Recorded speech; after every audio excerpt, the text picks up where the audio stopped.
Kahvaltı sevenler ekran başına. Moralim mi bozuk? Evde malzemem mi yok? Canın kahvaltı mı çekiyor? Su kaynamaya başladığı anda hemen ocağın ısısını orta ile kısın arasına getiriyorum. Fokur fokur kaynamasına izin vermiyorum. Fazla malzemeniz olmasına rağmen müthiş bir kahvaltı yapmak istiyorsunuz ya da gün boyu tok kalmak istiyorsanız işte sizin kahvaltınız. 2 yumurta. Kaç kişiyseniz yumurta sayısı size kalmış. 4 yumurta etti. Ve 5 yumurta. Benim için yeterli. Burada benim için süre önemli. Süreyi başlatıyorum. Bu arada saat gece 3, bir vampirin tarif defterinden bildiriyorum.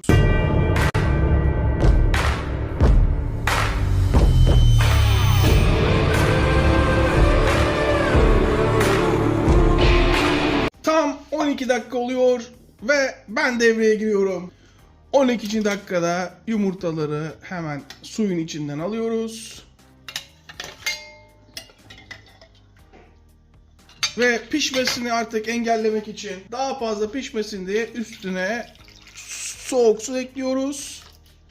Artık sadece yumurtaları soyuyoruz. Yumurtaları tamamen soyduktan sonra artık hazırız. Tarife jet gibi başlayabiliriz. Yapışmaz tava kullanmanızı tavsiye ederim. Ocak en güç şekilde yanıyor. Altını kısıyorum. Kısık ateşte ısınmaya bırakıyorum. Bir sarımsak, bir de biber. Fakat çok az kullanacağız. Bu arada tava ısınırken tereyağı. Bu tarifte tereyağı çok yakışır. Şöyle 2 yemek kaşığı kadar tereyağı. Üstüne çok az zeytinyağı yanmaması için. Eski Anadolu yemeği kahvaltısı yapıyoruz. Bol tereyağı şart ama tabii ki size kalmış. Bu arada bakın sadece sarımsağı kesiyorum. Bak sizden istediğim şöyle ne çok ince ne çok kalın sarımsağın yarısı. Yeterli. Biberi şöyle ortadan keselim. Kalın taraflarından ne çok kalın ne çok ince. Aynen böyle. Evet. Bakın biberin hepsini kullanmadım. İsteyen kullanabilir tabi. Tereyağı yavaş yavaş erimeye başladı. Daha tereyağı tam erimeden hemen şöyle biberleri şöyle serpiştiriyorum her yerine eşit gelsin diye. Yağın üstüne yapraksız baharatları katıyoruz. Bunu unutmayın. Yapraksız baharatlar yani kırmızı toz biber. Artık diyor Koray biraz acele etmelisin. Sıra yumurtalara geldi. Yumurtaları bakın tam ortadan dikkatli bir şekilde kesiyorum. Kestikten sonra sarı tarafı alta gelecek şekilde tavaya yerleştiriyorum. Safları sıklaştırın. Safları sıklaştırın. Bu lafı da bir camide duyabilirsiniz. Bir de askerde. Şırnak'ta az duymadım zamanında. Evet. Yumurta da böyle. Kaşar peyniri, isteyen mozzarella peyniri, isteyen dil peyniri.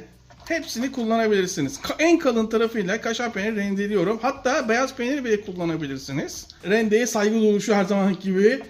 Benden yaşlı. Biraz acele etmeliyim. Bu arada rendeyi yan kullanıyorum. Görüyor musunuz? Böylece alt tarafa tabak kullanmak zorunda kalmıyorum. Hepsi içinde kalıyor. Rendeyi doğru kullanırsak sıkıntı olmaz. Bir bakayım kaşar peynirine. Yeterli olacak mı? Yeterli gibi. Hemen ustalara saygı duruşu. Siz Clint Eastwood'u bilir misiniz? Vahşi Batı'nın en yakışıklı, en sert adamı.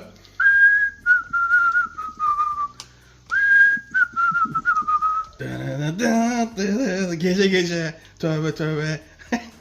Bir vampirin tarif defterinden bildiriyorum demiştim. Şimdi her tarafını üstü tamamen kapanacak şekilde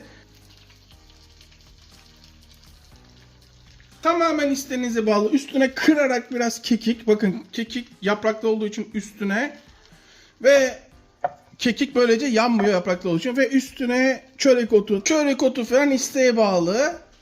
Kapağını kapatıyorum ve kaşar peynirleriyle pişmesine izin veriyorum. Artık kapağımızı açabiliriz. Yemeğe başlamadan önce 3 parmak tekniği. Şunu öğrenmem yıllarımı aldı. Biliyorsunuz Cüneyt Arkın ben Rusya sirklerinde o at eğitimi alırken ben de parmak bandırma 3 parmak tekniği alıyordum. Yumurtaya girmeden önce. Şunun lezzetsiz olma şansı var mı? Açın ağzınızı. Şunun bir tadına bakın bakayım.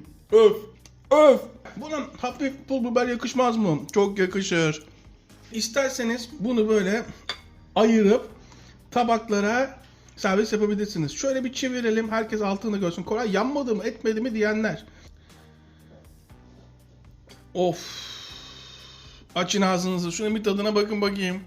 Ne varsa eskilerde var. Bir vampirin tarif defteri. Gece 3.